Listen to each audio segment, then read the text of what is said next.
देखूंगा अम्बेडकर नगर में 200 वोट मिलेगा सुहेलदेव भारतीय समाज पार्टी को, तो भारत के ECI election commission of India में दर्ज होगा कि अम्बेडकर नगर में 200 घर राजभर रहता है। यही मुझे आवश्यकता है। साथियों, जान के आश्चर्य होगा कि जिस राजा सुहेलदेव राजभर जी को कोई नहीं जानता था, इतिहास है आपके धरती का, बगल में अयोध्या है। जब भगवान राम यहां से वापस चले गए, तो जब इस आपके अयोध्या पर तमाम लोगों ने चढ़ाई किया, तो बहराइच श्रावस्ती के राजा चक्रवर्ती सम्राट राजा सुहेलदेव राजभर जी ने अयोध्या नगरी को बचाने का कार्य किया था। आज भी यहाँ प्रमाण मिलता है। ऐसे खानदान के हम लोग जो कभी आज के 1011 साल पहले इस देश के 585 रियासतों में 165 राजा राजभर हुआ करते थे, जिनके नाम पर भारत का नाम है, और आज ऐसे समाज को एक तो आवाज तक नसीब नहीं हो पा रहा था। बारे ओम प्रकाश राजभर धन्यवाद है हमारे पिताजी, उनको मैं धन्यवाद दूंगा कि उनके खून से मैं पैदा हुआ। अगर उन्होंने राजभर समाज का नाम रोशन किया है, तो मेरी जिम्मेदारी है कि जब तक बराबरी का अधिकार नहीं दे देंगे, तब तक साथियों चैन से बैठने वाले हम लोग। इतिहास मेरा गौरवमयी था। राजा सुहेलदेव राजभर जी के इतिहास को लोगों ने समाप्त कर दिया, लेकिन धन्यवाद देंगे कार्यकर्ताओं को। आपने प्रणाम नमस्कार सब कुछ छोड़ दिया, एक नारा लगाया, जय सुहेलदेव का। और साथियों, सरकार को भी झुकना पड़ा। लखनऊ के लाल बाग चौराहे पर जो राजा सुहेलदेव राजभर जी की मूर्ति लगी हुई है, उस चौराहे का नाम लाल बाग था। कल नेताजी की बातों को स्वीकार करते हुए उस चौराहे का नाम सुहेलदेव राजभर रख दिया गया है। ये छोटी छोटी चीजें, क्योंकि हम हमेशा छोटी बातों को ध्यान देते हैं।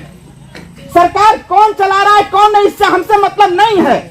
हमसे बस एक मतलब है, अगर गरीब समस्या से ग्रसित है तो उसकी समस्याओं का समाधान होना चाहिए। ये लड़ाइयों के साथियों धन्यवाद देंगे आपको।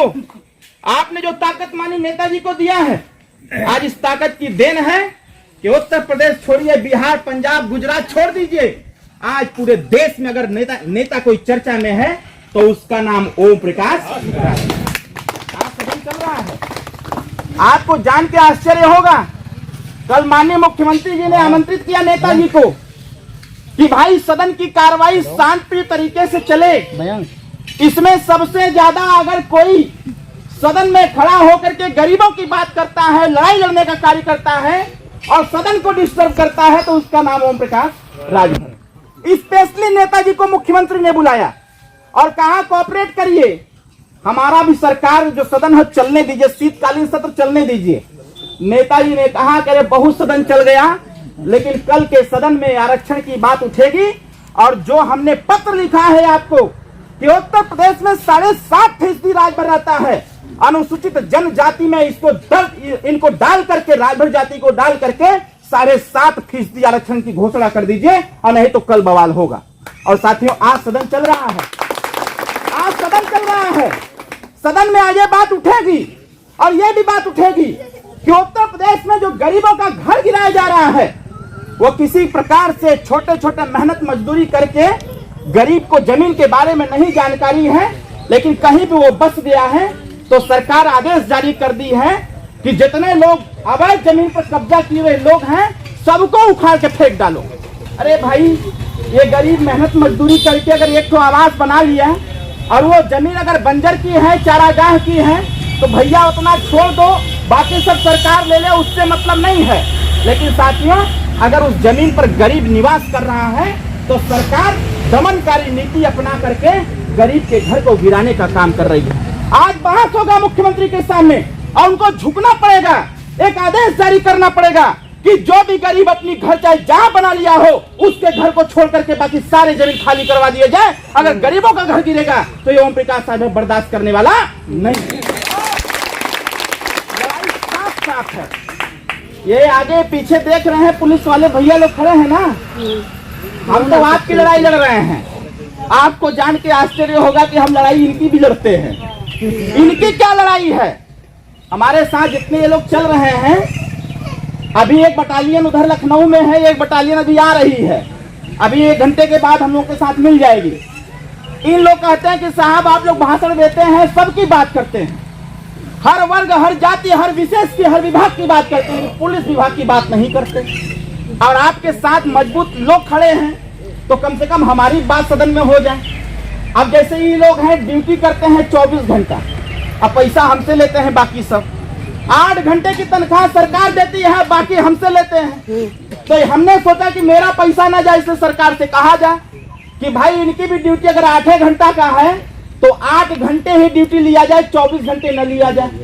दूसरी चीज, हमारे बनारस का व्यक्ति है, वो बहराइच में पोस्टिंग उसकी हुई है, तो भाई जब बनारस का है तो उसका गाजीपुर कर दो, जौनपुर कर दो, ताकि वो व्यक्ति अपने घर भी आ जा सके, परिवार का पालन पोषण भी कर सके, अपने परिवार के साथ रह सके। बहुत सारी विसंगतियां पुलिस की थी। माननीय नेता श्री ओम प्रकाश राजभर ने पिछले सदन में खड़ा होकर के सरकार की आंख में आंख डाल के कहा कि जो आपकी रक्षा सुरक्षा करता है, जो आपको सुरक्षित कार्यक्रम से घर पहुंचाता है, आप इसकी चिंता नहीं करते हो, इसकी चिंता ओम प्रकाश राजभर करता है। सरकार के सामने साथियों खड़ा होकर के पुलिस की समस्याओं के बारे में बताया और सरकार को स्वीकार करना पड़ा।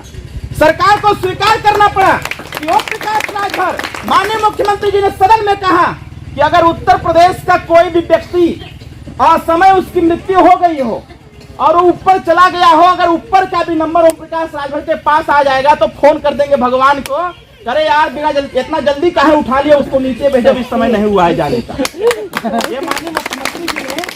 ये माननीय मुख्यमंत्री जी ने सदन में बोला है, ये हमने नहीं बोला, ये मुख्यमंत्री जी ने कहा कि अगर ओम प्रकाश राजभर के पास भगवान का टेलीफोन नंबर आ जाए और उनका एड्रेस आ जाए तो लेटर और फोन तो दोनों हो ही जाए। तो साथियों घबराने की कोई आवश्यकता नहीं। जितना संघर्ष 20 साल करके आपने यहां तक लाया है, थोड़ी सी संघर्ष और है। ये संघर्ष किसके लिए है? ये संघर्ष अरविंद राजभर के लिए नहीं है। अगर हमें अपने लिए करना पड़ता तो मैं चुपचाप बनारस बैठा रहता, हम तो कहते कि बाबू तो लड़ता हूं, हमके कौन जरूरत है। लेकिन साथियों ये संघर्ष जो आज हम और आप यहाँ बैठे हुए हैं, ये किसके लिए कर रहे हैं? ये ओम प्रकाश राजभर के लिए नहीं कर रहे हैं, ये अरविंद राजभर के लिए नहीं है, ये साथियों उनके लिए है जिन बच्चों को हम आप पैदा करके टहलाने का प्रयास कर रहे हैं। आज मुझे भाषण देना पड़ रहा है, मेरा प्रयास यह है कि हम इतना काम कर दें, ऐसा कर दें कि आने वाले समय में हमारे जैसे नौजवानों को गांव में भाषण देने की आवश्यकता न हो, वो कहीं ऑफिस में बैठ के कलम चलावे, नौकरी लेकर के काम करने का बहुत सारी बातें हैं। आज 9 कार्यक्रम है और कार्यक्रम में मैं 2 घंटे की देरी से आया हूँ। क्यों? क्योंकि आज सदन चल रहा था तो कुछ स्क्रिप्ट लिखना था बाबूजी के लिए, तो उसको हमने लिखा, मंत्री जी को ब्रीफ किया कि सदन में इन बातों को आपको इस हिसाब से रखना है कि जिससे सदन की गरिमा बनी रहे और आपकी बात प्राथमिकता देकर के माननीय मुख्यमंत्री स्वीकार करें। तो साथियों आपके काम को ही लेकर के हम लोग बिजी थे, जिसके वजह से मुझे आने में देरी हुई, लेकिन देरी जरूर हुई और मैं देर से आया लेकिन दुरुस्त आया। अब अंतिम संदेश के साथ मैं दूसरे गांव के लिए जाऊंगा। 26 तारीख को सावधान रथ यात्रा आ रही है आपके बीच में। 26 तारीख को सावधान रथ यात्रा आपके विधानसभा अकबरपुर में, कुर्की बाजार से थोड़ा सा आगे सिकंदरपुर गांव में एक बड़े रैली का आयोजन किया गया है। मखदूमपुर बाग का मैदान है, वहां मैं कार्यक्रम एक बार कर चुका हूं। बहुत बारिश हो गई थी, उसके बावजूद 10,000 लोगों ने खड़ा होकर के बात को सुनने का काम किया था। साथियों मेरा आग्रह है आप सभी लोगों से, अगर आपने ताकत दिया है सुहेल देव भारतीय समाज पार्टी को, अगर आपने नारा लगाया, जैसे मैं भी आ रहा था तो हमारे चाचा जी हैं यहीं पर, वो नारा लगा रहे थे, जोरदार ताली बजा के इनका स्वागत करिए। वो कौन हमारे बहुत प्राण नेता है, ये दादा जी खड़ा हो जा, जोरदार ताली बजा करके स्वागत करिए इनका। और एक बार हमारे ये कार्यकर्ताओं में भी खड़ा है, जोरदार ताली बजा के स्वागत करिए। ये अशोक यादव जी है, खड़ा हो जा, ताली बजा के इनका भी स्वागत करिए। हमारे नाम राशि हैं अरविंद राजभर, क्रांतिकारी नेता है ये, जोरदार ताली बजाइए इनके नाम पर। हमारे बीच में राधे श्याम यादव जी हैं, खड़े हो जाएंगे, जोरदार ताली बजा करके आप लोग स्वागत कर दीजिए। देखिए यहाँ नाम बहुत सारे हैं, मैं एक बार फिर पढ़ दे रहा हूँ, अब पढ़ दूंगा तब ताली बजाइएगा। हमारे बीच में